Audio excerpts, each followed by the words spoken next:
Welcome to Budget with Upstox. I'm Monika Halan, and this is a pre-budget series where we unpack issues both macro and micro related to Budget 2024. Today, we're going to discuss finances of both the government and the corporate sector. Budget 24 comes at a time where finances of both the government and the corporate sector seem to be in a better place than they've been before. The corporate sector has been given a lot of benefits by the government in the previous budgets and through promotion schemes. So they face a lower tax regime. And the Jan Vishwas Act has actually reduced compliance to some extent. But we hear that private investment still remains tepid and jobs and employment are a problem. To discuss these issues and more, I have a stellar panel with me. Let me begin by introducing Mr. R. Jagannathan. He's a journalist with almost half a century of experience and is called the Launch King because of the number of new and innovative products he has launched over his career. These include Business Today, DNA, and firstpost.com, which was the first serious web-based journalistic product. He's been the editor at Financial Express and Business World. He was the editorial director at Swarajya magazine and now writes insightful columns across the media. Little known fact, he was my first boss when I joined as a rookie reporter many years ago. Next is Nilesh Shah. He's the MD of Kotak Mutual Fund and a part-time member of the high-profile Prime Minister's Economic Advisory Council. He is a market veteran and has worked across various fund houses, including ICICI Prudential and Franklin Templeton. He has made a name for himself in being investor first in his approach. He's a member of various SEBI committees, and his video talks go viral on social media very often. Next is Rajiv Anand. Rajiv is both a capital market and a banking veteran. He was the founding MD and CEO of Axis Mutual Fund in 2009. He then moved to the bank and was soon inducted on the board. Currently, he is the Deputy Managing Director of the bank, leading some of the most critical functions, including wholesale banking, digital banking, along with support functions like marketing and corporate communications. I'm going to begin this discussion by opening up and asking the question that what has been the impact of the capital spend that the government has done in the previous budgets? Some data with me shows that FY24 showed 28% of the total expenditure was on capex. And the interim budget earlier this year estimated 31% of the total budget, which is the total expenditure of Government of India, is on the capital expenditure. We understand this expenditure when we travel on the roads and look at the airports. We see the capex real time. But I want to open with you, Jaggi, and say, what has been the overall impact of capital spend? And just to take a moment to tell viewers that, look, when the government spends on the capital account, it builds infrastructure. It has a multiplier effect. 1 rupee translates into 3 rupees on ground. When it spends on revenue, on subsidies, on freebies, then it's really a deterrent for the growth of the economy. So it's a good thing that the government has done this. But what are we seeing really on the ground? Jaggi? Yeah, I mean, you see this directly on the ground in terms of the connectivity, in terms of the logistics, the speed. If today you have quick commerce showing such big growth, it's because the infrastructure has actually grown and logistics has improved. Our total cost of turnaround of trucks has reduced. So a lot of the price control that has happened because of this improvement in infrastructure. That's one part. Secondly, I think you've recently seen the Reserve Bank CLEM report, KLEM, that is capital labor. They're trying to measure productivity. They think that 650 million people now have livelihoods. I wouldn't say jobs. But all this is because of the deep infrastructure investments that the government has done over 10 years. No government in the past has ever done this kind of investment so continuously and so consistently. So I think it helps. What is missing so far is the investment in social infrastructure, which is education and health basically. And once that happens, I think we should be far better on the road to prosperity for a wider group of people. But right now we can see the initial results of all this heavy investment. In fact, this has been the primary growth driver in India, government spending on infrastructure. Because private spending has not taken off for a long time. It comes in fits and starts, but it's not happened. Consumption has tapered off both due to natural disasters and COVID. So, and of course, the more recent two wars that are going on that have pushed up costs for everybody and reduced purchasing power. So, consumption is still struggling. Exports, after a brief rise, have been falling. But infrastructure and government spending have been the primary drivers of growth in the Indian economy over the last 10 years. Right, right.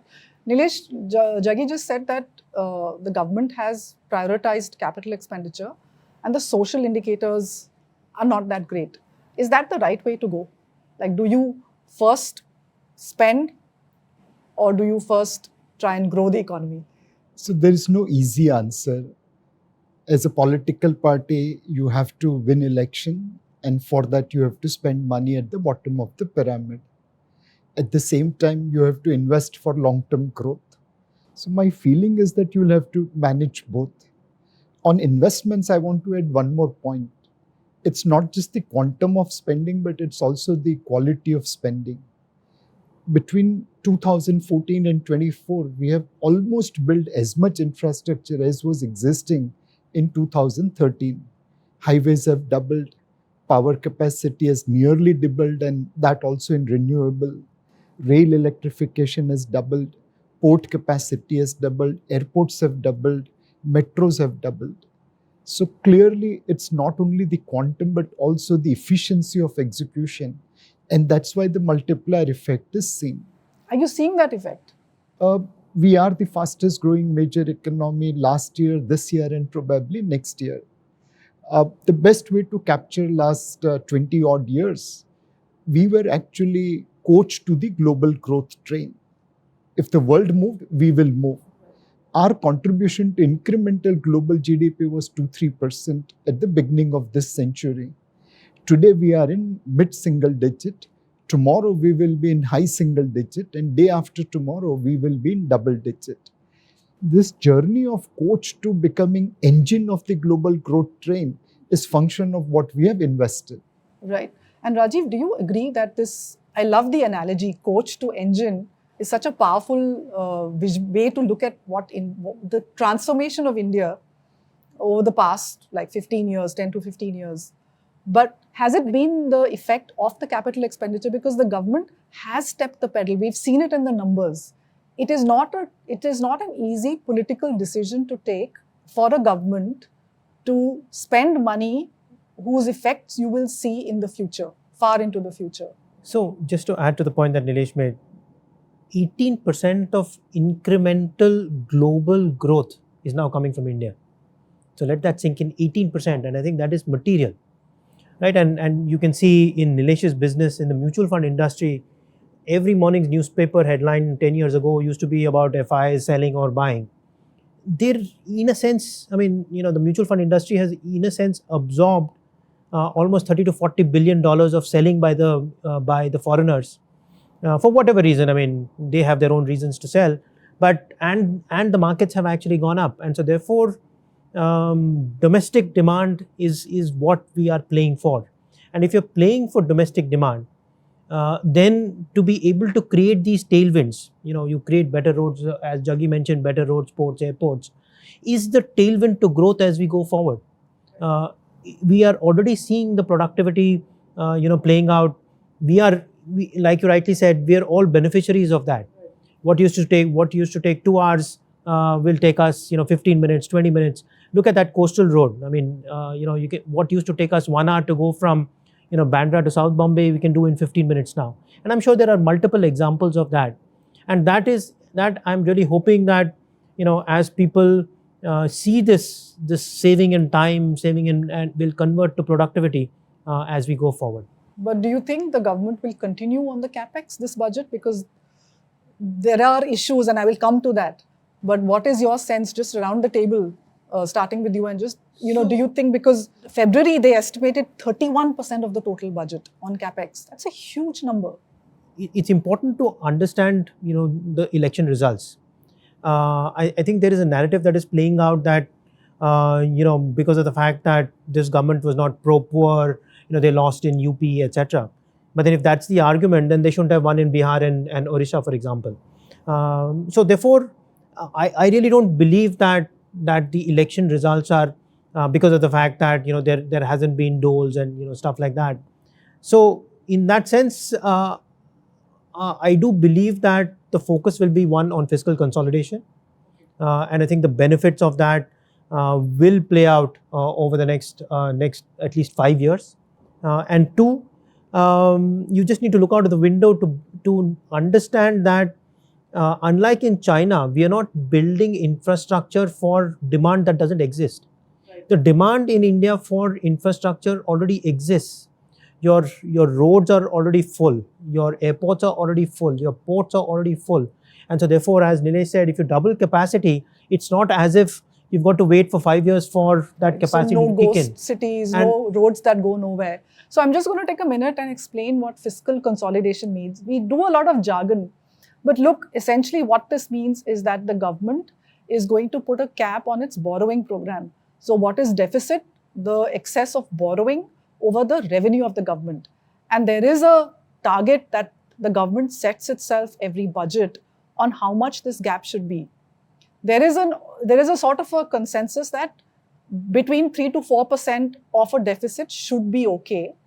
It of course went much higher during the COVID because we had to spend more, but there has been an effort to bring that down. And look at it in your own lives. You don't want to be over leveraged in your personal life, isn't it? Similarly, a government which is over leveraged is bad for the economy. Of course, the government can print money. That ends up in inflation. It ends up with poor ratings for the country as a whole. So this fiscal consolidation is a jargon you will hear through the budget, but understand that it's a good thing for the government and for us as individuals because of the translation effects that it has. So Nilesh, just on this subject, just your expectation on pushing the pedal, because the choices in front of the government are really this time boosting consumption or capital. So while I fully appreciate what vote on account did in terms of fiscal consolidation, infra investments, and also push to the bottom end of consumption in a reasonable manner, two events have happened which can give government plenty of money. One, RBI gave dividend income of 1,23,000 crore additionally. That gives a lot of leeway to the government. Second, when government's ownership of PSUs was about 15 lakh crore, the divestment numbers were 50-60,000 crore. Today, PSU market cap has gone up above 65 lakh crore. Correspondingly, government's value has also gone up. If government has ability to spend, there are resources available thanks to RBI dividend and potential divestment. My fear is that we don't have ability to spend. We can execute smaller projects, but to create bigger projects, the kind of process and bureaucracy we have to follow, it does limit our ability to spend. So I think in this budget, restriction is not from resources, restriction is in our ability to spend. You agree, judiciary, bureaucracy, so there is a budget discussion. The government can do so much in allocating where it spends. So it shows its intention as to what it wants to execute.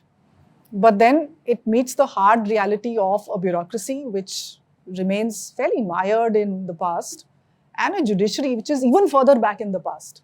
Yes, absolutely. I think we are held back by the fact that we have not changed our British era institutions, which is basically summer holidays, winter holidays, Holi, Diwali. Yeah, just a long 55-day vacation in the courts and things, and also the thing. I think the new 3 laws on criminal procedure, evidence and all, hopefully will change it as long as the judiciary adopts it. So one hopes that over the next 3 to 5 years, there is a slowdown in the accumulation of fresh cases. And as far as the administrative service is concerned, I think it's too much focus on administration and not too much on expertise. And the new economy needs far more people with expertise in specific areas, whether it's digital economy or even say infrastructure, technology. These are all changing so much that I don't think existing administrative experience is good enough for that. So they need more lateral inductions. Last thing, as far as the economy is concerned, I think and the budget is concerned, I don't think there will be too much of a deceleration in infrastructure investment. The direction of it might be marginally changed in order to accommodate new allies like the Andhra Pradesh and Bihar, who are important players. So, but as long as there is infrastructure being built somewhere in India, we'll all benefit. So, I think in that sense, it's good. There will be a larger focus on giveaways in this budget, and which is helped by the larger revenues that have come from the Reserve Bank, and that could come from disinvestments. But I think we'll be okay this year. Okay. If I can just add a couple of points there. I think, for the audience, it's important to understand that when we say government is building infrastructure, it's not the bureaucrats who are building the infrastructure. So there is now a transparent auction process where EPC contractors are mandated to build roads, ports, airports, etc. So it is the likes of L&T who get orders and they execute, and that in turn creates jobs and demand for steel and cement, etc. That's point one. Point two is I think a lot of the action has also shifted to the states, and what we're seeing is that some states are very efficient at execution, and some states are sort of in a sense falling behind. But there is healthy competition between states as well to get the next IIT or IIM or the next airport and so on and so forth. And I do believe that we will certainly get some tailwinds from there as well. Right. We should actually then start looking very seriously at state budgets now. I think we need to start doing those analysis far more in depth.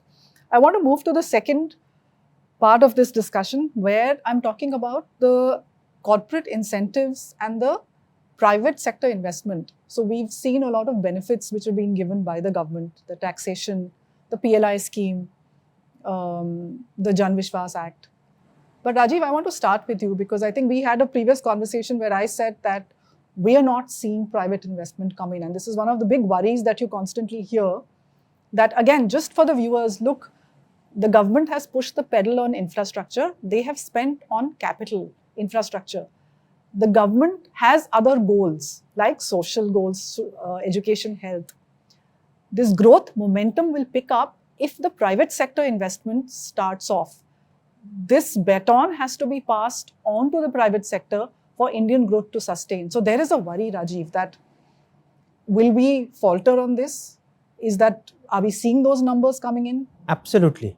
And I've been saying this to our investors as well over the last at least couple of years.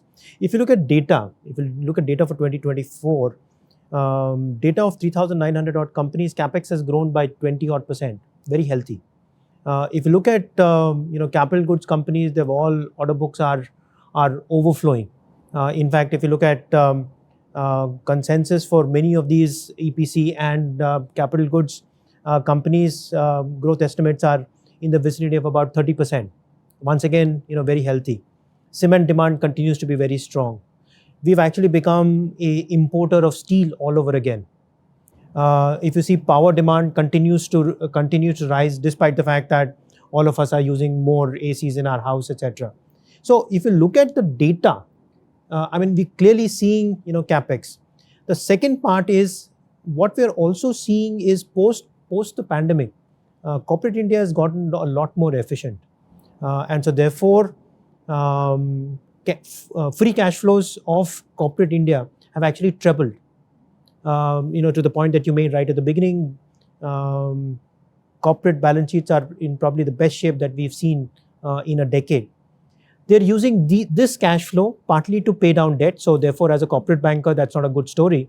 But it's a great story from a corporate India perspective. But you're not seeing fresh debts. So, okay, they're paying back their old debt. But are they taking new debt for new projects? Currently, they're paying for it themselves. And I think it is, the whole capex cycle is fairly measured at this point in time. We are certainly not seeing the kind of exuberance that led to higher inflation and the whole NPA cycle, etc.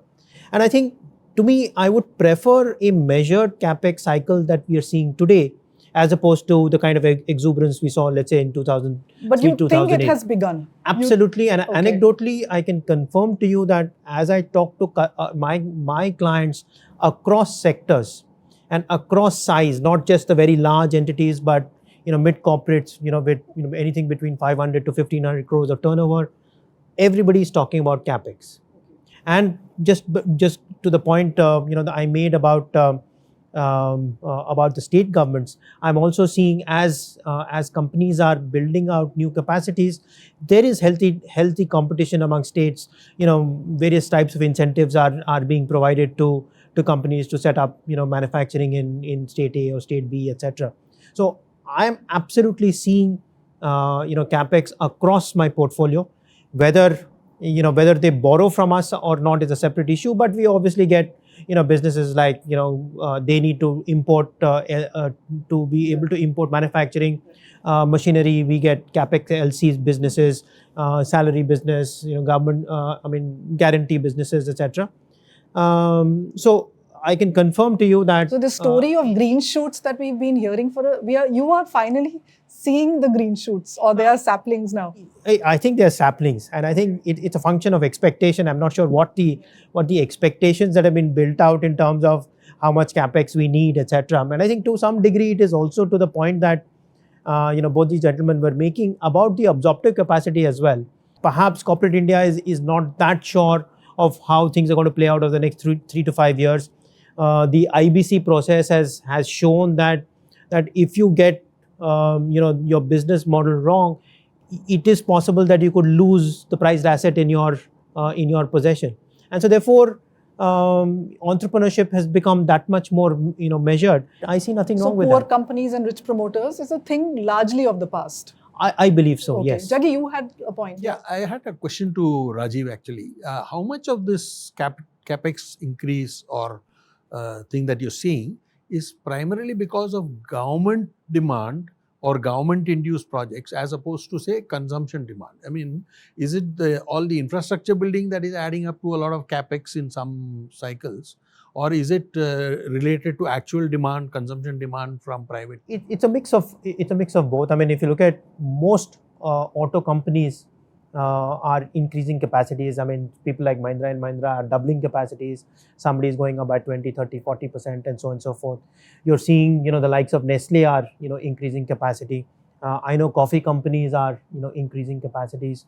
And so therefore, it is widespread. And to the point on government spending, I mean, like the point I made that you are seeing order books of EPC and capital goods entities full, and they're continue to deliver. You're seeing demand for cement and steel capacities have gone up as well, and we are one of the few places in the world where we're seeing steel and cement capacities actually going up. Demand continues to be relatively muted in most parts of the world, including China at this point in time. Nilesh, what do you see in this market? Green shoots, saplings, bad news? So again, just to expand on what Rajiv said, we are seeing becoming bigger in industry. In telecom, there's consolidation, aviation consolidation, cement consolidation. Virtually in every segment of industry, there is consolidation towards the top. Those people have scale, they have size, they have financial flexibility to invest. And as Rajiv mentioned, they are investing. On the other hand, there are small and medium enterprises where succession is a challenge. Financial flexibility is not that good. They can't access capital market like bigger companies. They also have problems of managing technology. The disruption which is coming is shaking confidence of many entrepreneurs. So we are seeing a two-track kind of investment. Big companies are executing their plans. Their capacity utilization is high and they are investing for future. The small and medium guys are a little bit cautious in terms of their investment, and which is where when we see aggregate data like the one-day final of T20 World Cup, Virat Kohli is betting, but Rohit Sharma is subdued. Right, and this becomes a problem, Jaggi, but we actually are seeing some vibrancy in the startup. So SME, they had a bad shock with the whole GST and the formalization and the paperwork. But there is a vibrant startup sector in India. Do you think that has the potential to become SME or straight away unicorn? How does that sort of fit this entire puzzle? See, there has been a funding winter over the last year or 2 years, where fresh funding for startups and all has been dried down. And I think investors are far more careful about how high a valuation they accept before giving in money. So they are careful. So in a way, a lot of future failures are being weeded out in front by not buying starved of funds, right? But I do see that both the SMM part of it, small and medium, are actually emerging from the old demonetization and other kinds of GST kind of things. If you see, this year, I think almost every second day you have an IPO. Many of them are actually medium to small guys who are taking public funds to scale up. So I'm seeing some of those people who are struggling 5 years ago are scaling up now using public funds.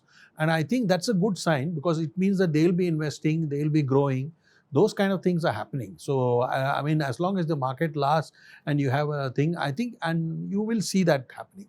I think the zombie companies are probably going to come down, because a lot of people who are kept alive only, yeah, it's a good thing. But America has more zombie companies than us. We just care about ourselves. At this moment, we just care about ourselves. Yeah, no, they have their other problems. I know. No, but around the table, are we agreed that the news is not bad on corporate investment? It is actually quite okay. We are doing well. Yeah, undoubtedly. Okay, and therefore, I want to actually tell you why you should worry about corporate investment.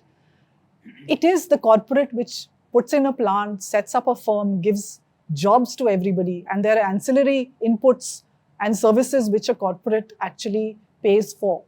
So it's a spreading circle of money.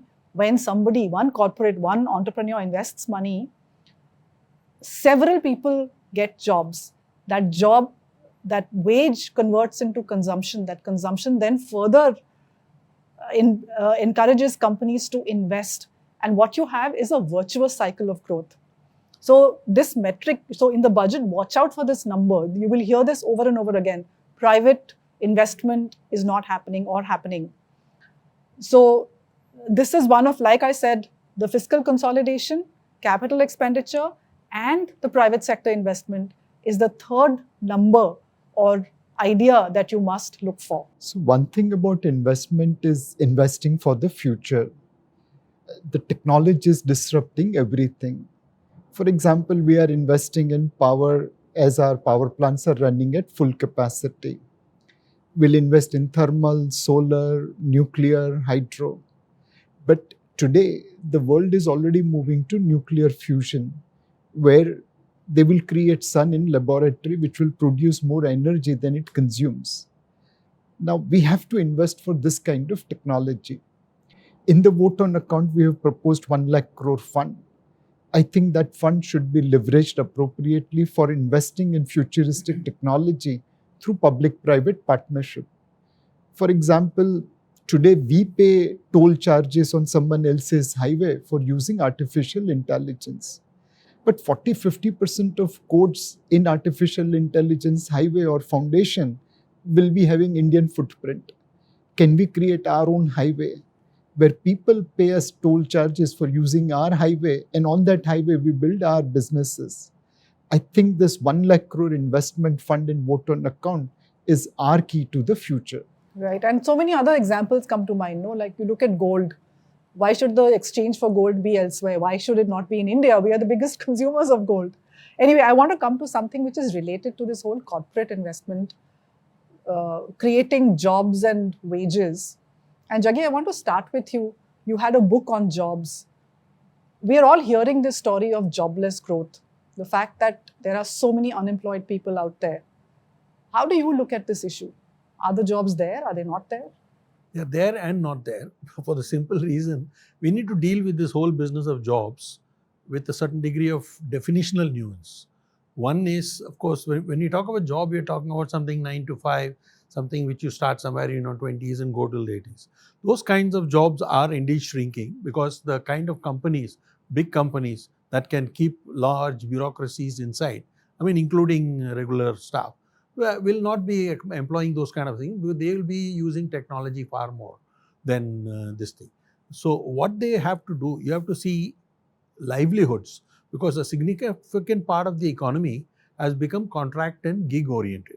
So which means livelihoods will increase, but jobs as defined in the previous definition might not increase in the same kind of rate. So if you see 2 points, say 2011 we had a census which gave the first authentic data on a nationwide number of jobs. Okay, there are about 460 million people who had jobs. About 360 million had full-time jobs or livelihoods, and then the other 480, had about part-time jobs, 3 months a year, 6 months a year. So that's, and the latest Reserve Bank claims study says that we have reached about 650 million. That is within 2011, and more recently we have added about 200 million livelihoods, roughly around that line, maybe a little less or more. But so, and it even says last year we had 46 million added. So I think, which is right given the growing economy. So the key thing here is not the total amount of jobs or livelihoods available, but the quality of many of those jobs. For example, a large number of jobs are coming in areas like logistics, which are directly related to a lot of hard work. I mean, I don't think anybody who wants to be a delivery boy for Domino's or Swiggy will lack one, because as long as you're willing to do that job, you will get it. So then there is, so in a sense, whoever wants a job and at a certain wage average, say anything from say 8,000 to around 15,000 is where in a city you can easily get a job provided you're willing to do the number of hours. It's only when you say I want a minimum of this to carry on with my life, to meet my aspirational needs, then so we have a wage problem. The wages have not caught up with the kind of jobs that are available. The jobs available are at a lower rate, and the quality of the jobs is not as good as what would have, which is why you have 3 lakh people applying for a peon's job, because the idea is to have start to finish security. The job security doesn't exist. Quality of jobs is a problem. That's the issue. So just taking off from, so are you saying we should count this differently? Yes. We are counting jobs, but we should count livelihoods. Yes, we should count jobs separately from livelihoods. Together they make the ability of an individual to feed himself and do whatever he needs to do. And we need social security for the ones that are dependent on these kind of gig economy. I think there is some good that needs to be done there, because these people will be left vulnerable. If suddenly they're out in the street for 6 months, how do they feel? So again, because we are discussing the budget, we are a country with very limited capacity to spend. How do you even build social security before you have reached at least $10,000-$15,000 per capita income? We are at $2,000 per capita income. No, I think building social security for gig workers, that is workers, is I think a socially useful thing to have compared to say just giving freebies. Saying, okay, I'll say I give free bus rides to all women. Fine, it's empowering for women, that's true. But I mean, there's no need for that. You actually destroyed the entire private sector bus industry because of that. So something like maybe giving health and life insurance to these gig workers, which make them feel more secure. Yeah. Right? But Nilesh, I want to ask you that, so Jaggi said it's a wage problem. But what I hear, and this is anecdotally, I'm obsessively asking people, right, from the Golgappa guy to a CEO of a very large corporation, that are you finding people? They're saying we are willing to train. There are no people to hire. L&T is 25,000 jobs short, and L&T is not a company which is going to pay a ground level wage. So what is this? Decode this for us, that there is a narrative that we have jobless growth. You ask anybody, they don't find people. So it's like 5 blind men trying to identify elephant. One challenge is skill. We are not getting appropriate skill. In my own company, I'm always short of compliance person, because by the time you get one, there's always more work. How do we provide skills to people? And it's not just white collar, it's also blue collar. One model is a plumbing institute in Kendarpada, Orissa. Now it's creating good quality plumbers not only for India but also abroad. Can we create such institutes which provide chefs, barbers, massagers and everything else? Second, I'll come to, why has this not happened already? So there is a whole skill development, there is a big government spending on exactly this, and whatever I understand of it, it is laden with corruption, there is no outcome. We have spent crores on skill development through the government pipeline. That has not worked. So again, like this plumbing institute has worked. Now we have to learn from it and copy. The second one is, can we create Amul? Amul has moved India from being net importer of milk to the largest producer of milk in the world, to an extent that now we are selling Amul milk in US. Now, how many millions of farmers have been employed in Amul? And they are the largest FMCG company of India. Can Amul model be created in everything? And that's where maybe jobs won't be created, but livelihood will be created. Third, in free trade agreements, Western world has surplus capital, they want access to our market, our economy. We have surplus labor, kindly reciprocate and give us long-term work permit visa like Middle East. We'll bring back those people here.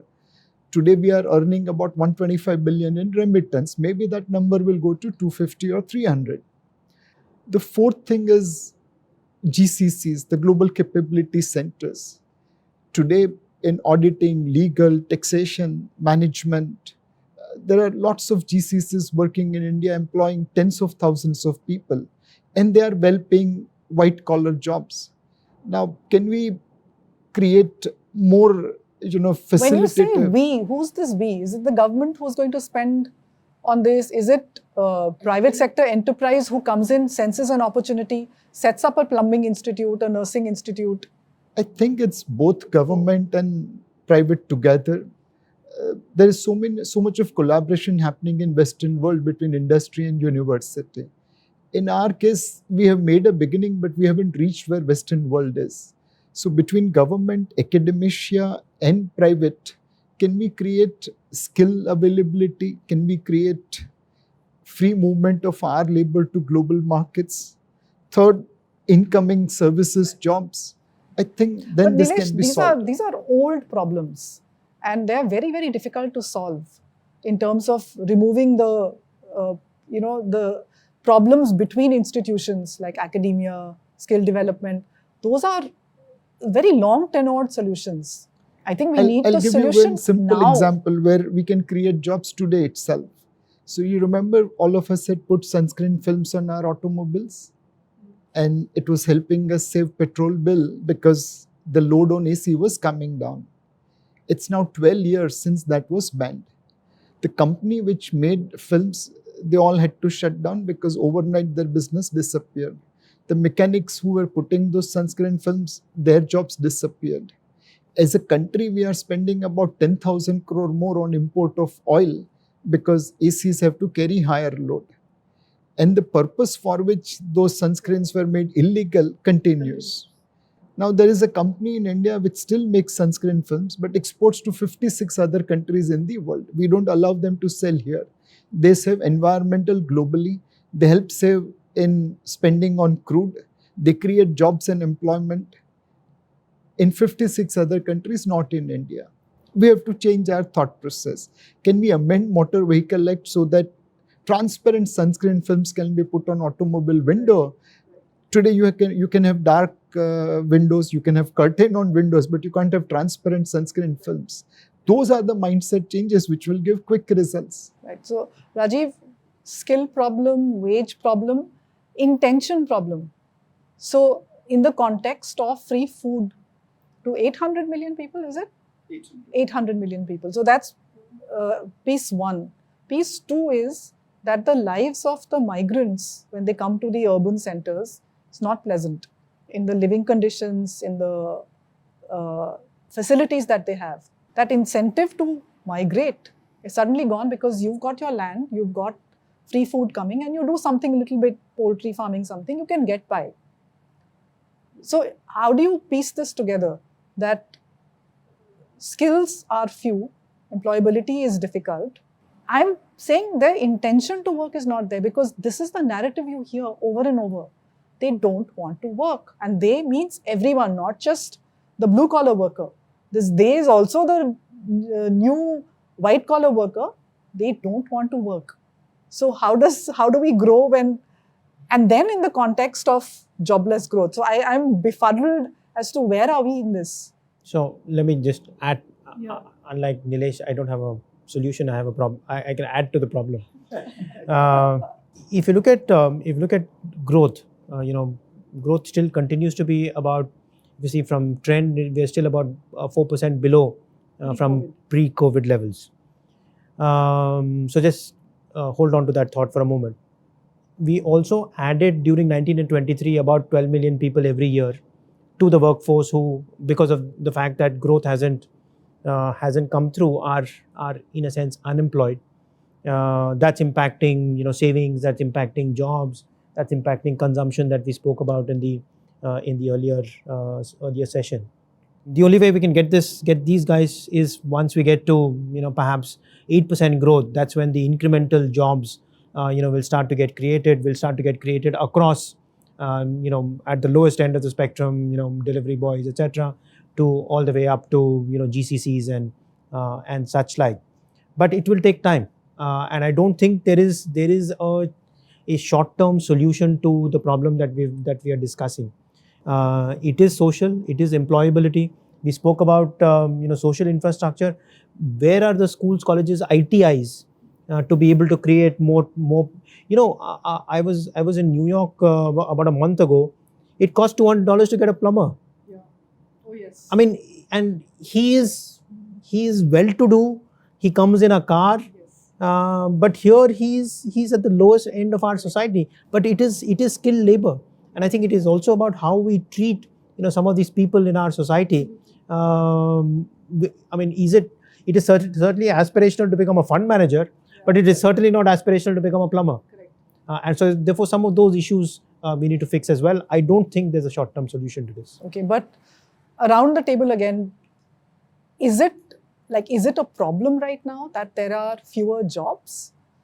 Or is it just this gap between aspiration and the kind of job? I mean, so how do we define a job? It's only a government job where you get benefits, lifetime security, and very little work for some people. How are we defining these jobs? So I think one of the things that I certainly worry about, I think in this cycle, resources is not a problem. I think the availability of capital, whether it's from the domestic capital markets, global capital markets, getting money and getting money at a reasonable price, I don't think is a problem. I think skilled labor will become a problem as we start to get to 7 becomes 8 becomes 8.5%. It then becomes inflationary. You look at a great example of this is an airport. As soon as we hit a certain level of capacity, airports are all choked. It's a nightmare to get in and out. The number of guys who are managing the airports, managing the control towers, etc. We don't have enough of those. In a sense, think of that as symptomatic of the larger issue that could potentially play out as we go forward. Do free markets solve this problem? So we've identified that there's an opportunity for the entrepreneurs to come into the skill market, train these people, skill them, because the work is there. So job may not be there, but a livelihood definitely, whether within India or outside, it exists. So why has free market not solved this problem? Because markets are not free. The first thing in labor requires hire and fire. You can't do that. Then there's no free market. We can't have a game where referee is a player. If referee becomes player, then there's no game. But that is for the government to solve. So it's a circular argument. The government finds it difficult to do politically sensitive things like farm laws, like some of the union things. So then it's a circular argument that how do you solve for something you are not allowing the free market to work, and then it is then the government which gets lambasted for saying jobless growth. So again, is there an easy answer? Answer is no. Voters will have to give confidence to the government that we are willing to take some pain so that you can create reforms. Voters have taken pain, the middle class has taken pain, and that's really the next part. I mean, you finish this, but the middle class don't go out to vote. That's the real problem. If you look at pre-1990, our growth rate was low single digit because we control license permit Raj and monopolies and blah, blah, blah. We liberalized in 1991 under pressure, and growth rate has now moved to high single digit, mid single digit.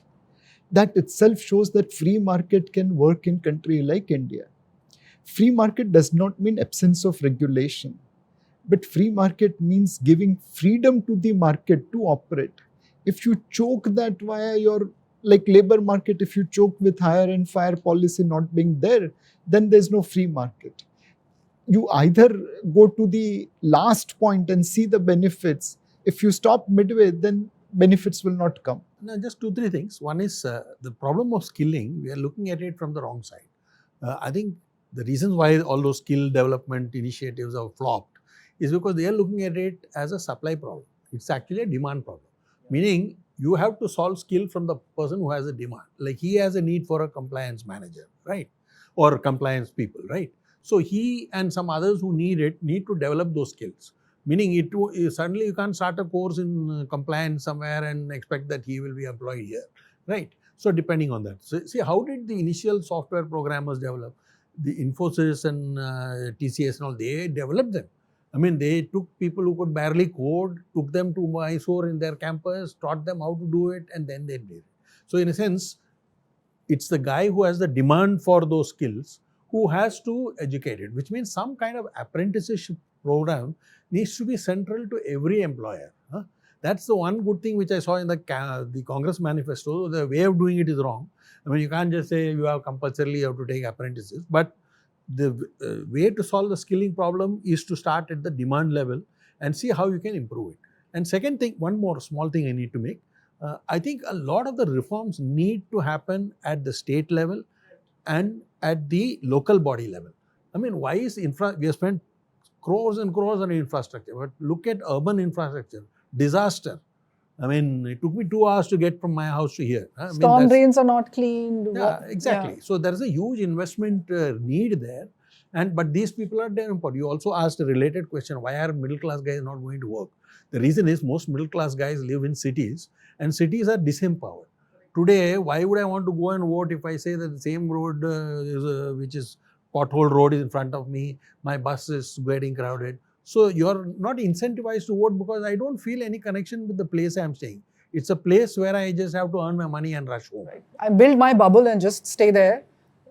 Government is just somebody who collects taxes. I'll just come to that. But if I can just summarize this by saying that for anybody who wants to work in India, the intention to work is there.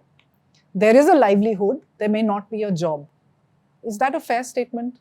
There is a livelihood out there. There may not be a job. One subtle thing, see, we'll also have to create an environment where people can come to work. For example, in 50-degree temperature, if you want to do open cast mining, that's not going to work. Now, can we create work hours which are, taking into account afternoon heat? Second thing, if we see garmenting, countries like Vietnam, Sri Lanka, Bangladesh are way ahead of us.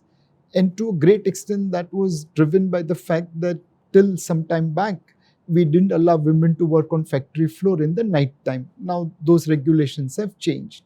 So, we'll have to create rules and regulations which are pro-labor and pro-growth. Right. Any other comment on this? Ultimately, if you look at it, either they will need formal jobs, and remember that in India, formal jobs are less than 10% of the total. There it is an employer-employee relationship. The employer wants a certain set of skills. Either he will provide those skills on the job, or you come with those and you get paid for the skills that you have. Or you become an entrepreneur yourself, and increasingly we are seeing that happening. And once you become an entrepreneur, hopefully you will create jobs and so on and so forth. And the third piece is the government and the classic Keynesian, keep digging holes and paid for it and create those jobs. I think we have to also create the quality versus quantity argument is, I think, very important. Is there a social responsibility to provide for everybody? Absolutely. And I think to that extent, the government is somewhat responsible for that. Have they done a reasonable job, especially through COVID, etc.? I think the government has done a reasonable job, as far as that's concerned. But are we skilling ourselves, in a sense, for the industries of the future? EV, semiconductor, AI, solar, etc. I mean, China has invested in that over the last 15-20 years, and they are dominant players, and they've got much of the world on their knees because of the skills and capabilities that they have. We will need to invest in better skilled labor as well to be able to compete in those, because the multiplier impact to GDP will come from there rather from delivery boys. Right, absolutely. So it's a complicated issue. I don't think there is a simple answer to this. But I want to go back to what you said about, when they live in cities, they live in the bubbles. There is a feeling that we are being taxed too much for the middle India. And I have some statistics which is saying that the corporate tax revenue is 17% of the total tax revenue and of the total budget. And income tax is at 19% of the total budget, not the revenue, 17 and 19. So individuals are holding up 19% and corporates is 17%. The middle class is increasingly feeling, and Nilesh, maybe you can answer this, that we are just being taxed on everything, on my income, on my capital, on my interest, on my dividend, on my capital gains. You are taxing me on the consumption GST. What am I getting back? So this is the first, what am I getting back is a question a lot of people are beginning to ask. And the second question will be, are we going to see a little bit of a hand-holding this budget for this middle class?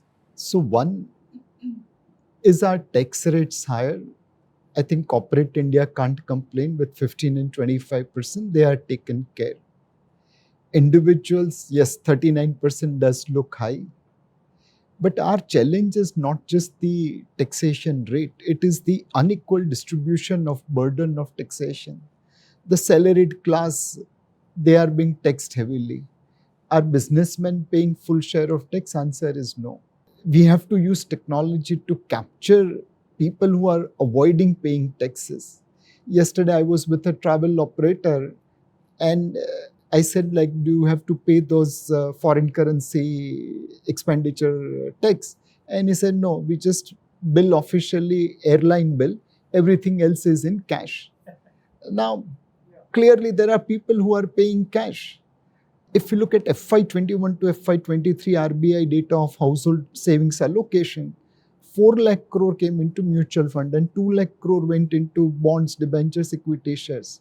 9 lakh crore went into currency notes, which is depreciating asset. Why are people putting 9 lakh crore in currency? Because it helps them avoid paying tax. So we need to create an equitable distribution of taxation. Government will have more taxes. There will be equal burden carried by every citizen of India. But we've all grown old with this problem. I mean, this is something that we were talking about 20 years ago, 25 years ago, that the sharing of the income tax burden. Jaggi, how do you solve this? So they've tried technology, they've done that 1/6 scheme, they're doing big data now. But very innovative ways are found to avoid and escape the whole tax net. And we do feel, if I'm honest, I'm standing in the line, everybody else is jumping it. I completely agree that the middle class and the class that cannot avoid paying tax. I mean, if we could, we would. But the point is, we can't. Okay. And I'd also like to explain that blip in the increase in personal tax. I think the shift in the dividend tax from the corporate end to the individual end has also been responsible partly for that shift in higher share of personal income tax. And just the dividend tax, it's unfair. Yeah. I'm putting my tax paid money into a share. The company has paid tax. This is distributed profit. You're taxing me one more time at my slab level. That is the feeling of unfair. The other unfairness was if you taxed it at the corporate level. If let's say I am below the tax bracket, you have already charged me for the tax. Correct. So that's the problem. So I think this is better, according to me. It's more equitable. And hopefully big company promoters who are making 500 crores and 1,000 crores they will pay something. They will be paying much higher tax. But I think the middle class needs to be given much better treatment on tax rates and other things, because it doesn't make sense. I don't also, this year I disagree with normal economic theory, where they think that you must have a progressive rate of taxation and all. I'm all in favor of a flat tax above a certain minimum level. And in India's case particularly, most of your income for the government should come from indirect taxes, because that gets more evenly. Even if it's I not a can single choose rate. not to consume the luxury goods. Because then it I becomes can like choose an to equivalent of consume an expenditure tax. the zero GST. So income need not Yeah. be taxed so high if you have effective economic way of collecting it of other things, which I think GST is a boon for us. I mean, it's been showing high growth, and if you can actually see it and you have a 3-rate structure, one for luxuries, one the middle rate, and one for non-luxuries, then I think you will get a huge increase. I think you can even cut your middle class income tax rate. That's how to do it, because they'll pay it instead in GST, but that's a choice there. That's a choice, yeah. Rajiv, Yeah. on this issue of the middle class feeling shortchanged, last comment, We haven't spoken about the holy cow. the farmers, Agri-income. agriculture. But that's a But political that's why decision. I'm saying that I think- GST will help us, because they will pay there. They will pay there. So I think, obviously, don't tax the small and marginal farmer, but over a threshold, how can agri income because be they come on their tax-free? tractors and they lay siege to Delhi and they deface our monuments. That's why. Yeah. So I think to that extent it's a bit unfair. Just to add to the litany of woes that middle class have, is this So one as middle well. class, we are hoping that there might be something. So I'll give one very nice way of collecting taxes which follows Kautya's advice. Tax should be collected like honey bees collect honey from the flower. Equity arbitrage fund is the perfect example. The investor is happy because he or she believes, oh, I am getting taxed at 15%. The government is very happy because they collect 50% plus taxes, 15% from investor, about 18% from the STT paid by the fund, and fund is only one part in the market. There is a counter trade, so 18% from them. So 18 plus 18, 36 by way of STT, 15 from investor, you collect 50%, you are happy. And a manufacturer like me is also happy. Meri dukaan bhi chalti hai. Last comments, Jaggi, starting with you. Far into the future, what does GDP look like in FY35, 10 years later? I think we should be a $10 trillion economy by then, assuming we are getting a reasonable growth of around 7% on average from now on till 35. I think the only fly in the ointment is I don't know how the world will fare. Our speed breakers are also, or rather mostly abroad, not domestic. So I think we will reach there. We should. Nilesh? Agree with Jaggi, but if we pursue the path of reforms and really free Indian entrepreneurs, then it could be 10 plus, maybe 11, 12. Rajiv? No, I agree. I think it's a reasonably conservative estimate. We're saying that between 25 and 35, it will take us 10 years to double. I think that's a fairly conservative estimate. I would be surprised if we underperform on that one. Okay, that's good to hear. Those are final, very hopeful comments coming from the panel. I think this was a great, insightful conversation. Do keep watching. We'll be back with more.